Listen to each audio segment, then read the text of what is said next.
Hi guys, welcome to La Cuchera. Dito kami sa isang event ng mga kilala tao. Mga kalakwetsera, nandito na kami sa loob ng sunset. Say hi, hello guys. Say hi. Hi. Yeah guys, dito na kami sa loob. Pupunta na kami sa function room. At makikita na namin ang loob. Eto, papasok na kami. See you guys inside.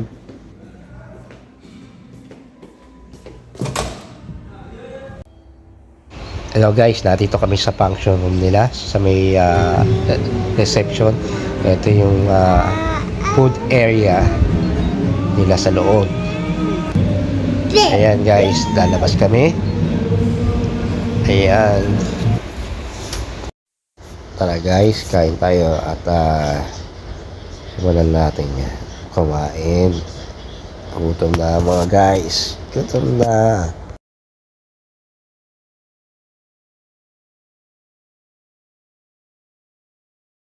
Mga Sunset Boys. Say hi to Sunset Boys. Hi! Hi. Hi. Hi! Ang galing na sumayaw. Raymond, galing na sumayaw.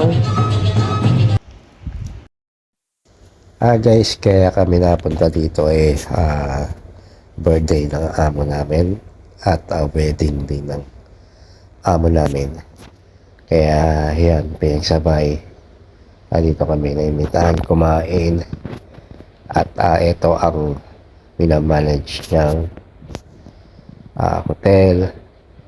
Kaya open kami kahit saan kumain. Ayan, ito for special food. Gawa ng mga chef dito. Hinuwaan ko, sabi ko pwede bang kuwaan? Okay lang daw. Ayan yung mga gawa nila, mga curb fruits. Auto curbing. Wow, diba? Ang ganda. Napakasimple. Hindi ko na kinuhaan yung mga pagkain. At ako'y nagugutom na. Tara. Punta naman tayo sa suite. Nakakatuwa yung mga design nila. Diba? Parang magaling yung mga chef dito mag-design. Sasarap ng cake ko. Diba? Tara guys, ikot tayo ulit. Kung napapansin nyo guys, marami din tapon na pagkain dito. At kung sa Pilipinas lang yan, at ako, sayang. Ayan guys, lumabas muna ako at kating-kating na ako sa konsort ko. At ang former attire here ay Amerikano. Iisa na ako, nakasabay ko itong mga Sunset Boys. Kaya umihi ako at mga Pilipino na kausap ko. Actually, ang attire nila is black suit with American style. Kasi ang Pasko ay Amerikanong Soriano.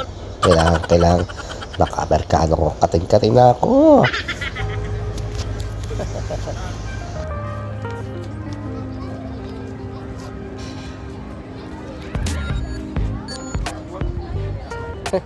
Come, keep here, no? Oh. Oh, yeah.